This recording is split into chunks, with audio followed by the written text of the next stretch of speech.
G'day guys, welcome back. Today I've got my hands on some Haltech gear. It's the Rebel LS. Now, what's got an LS in it? So, a couple of years ago I built my dad a 1954 Chevy Pick Up. It's got LS1, 4L60, new painted and all the rest of it. So, it's about time it gets a Haltech Rebel LS, and so I'm going to rip out obviously all the OEM wiring harness and put the Haltech in, fire it up and see how it runs. I've got the dual wideband set up and the transmission kit as well for the 4L60. As far as Haltech's concerned, it should all just plug together and run. So let's get out there, check out the Chevy truck, and we'll get this installed.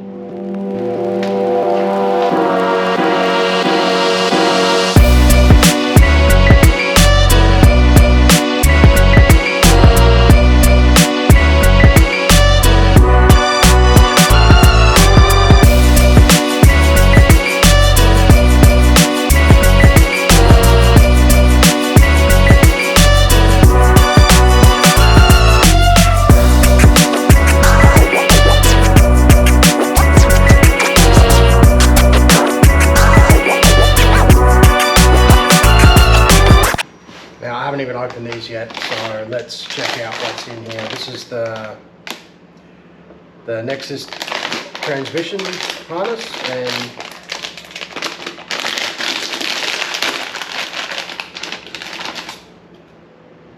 and transmission box, the pressure sensor kit,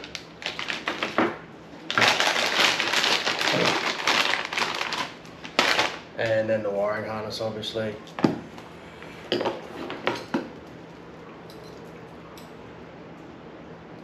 It's quite well made, obviously. Should be pretty good from Haltech straight, so. Everything's labelled really nicely as well, which is good.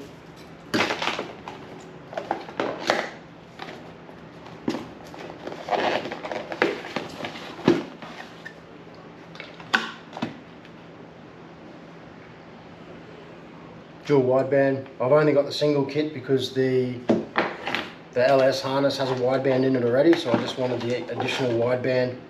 So I've got obviously a wideband on the dual exhaust.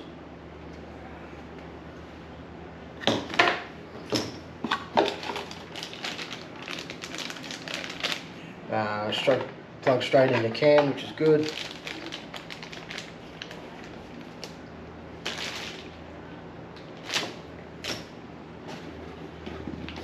Sweet. And the Rebel kit itself.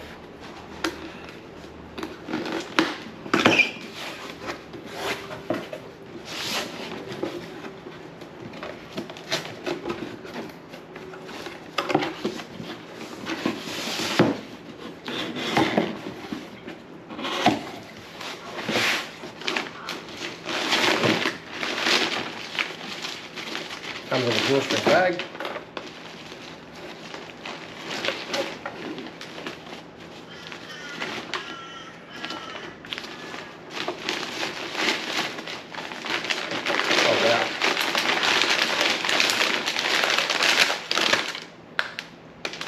So all the little adapter harnesses come in their own bag. It's a sensor pack as well.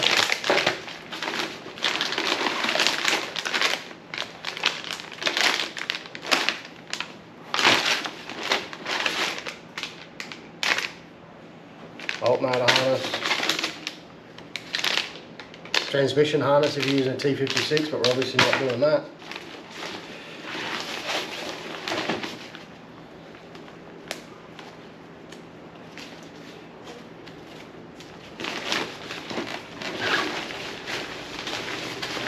And then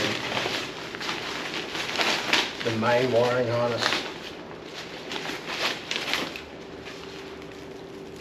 Hoping it's long enough. We don't have another hole in the firewall, which is awesome.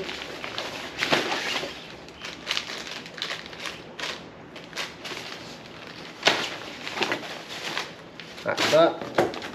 And then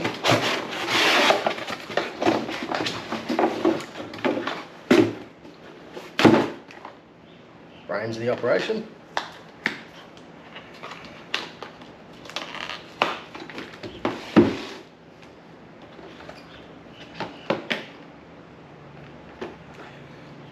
The Rebel LS itself.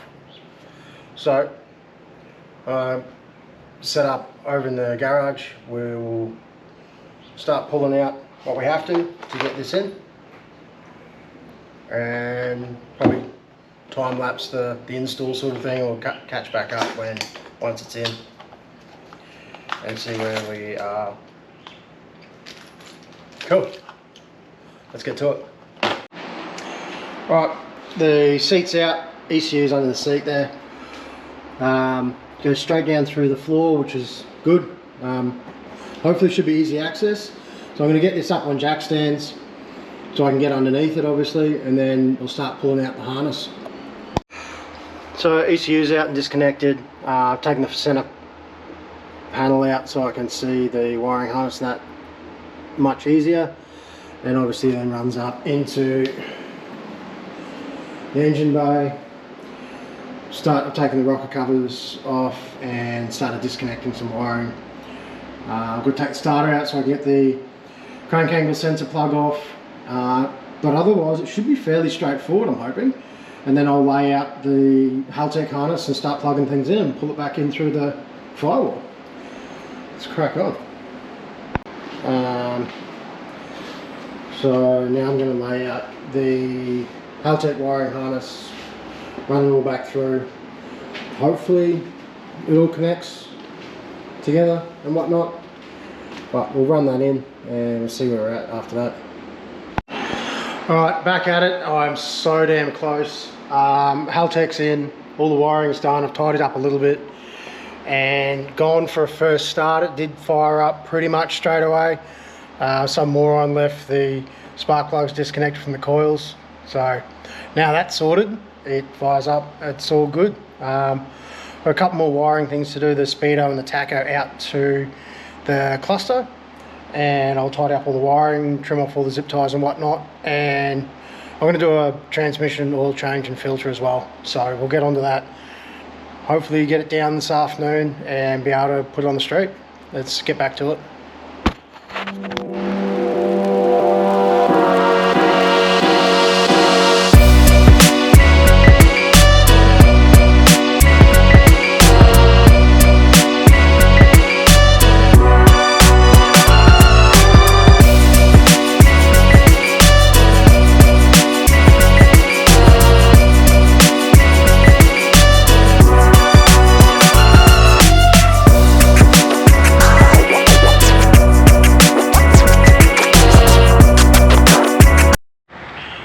Alright, the Haltech is in. I made a mistake and put the plug for the 4L60 in backwards, and it shredded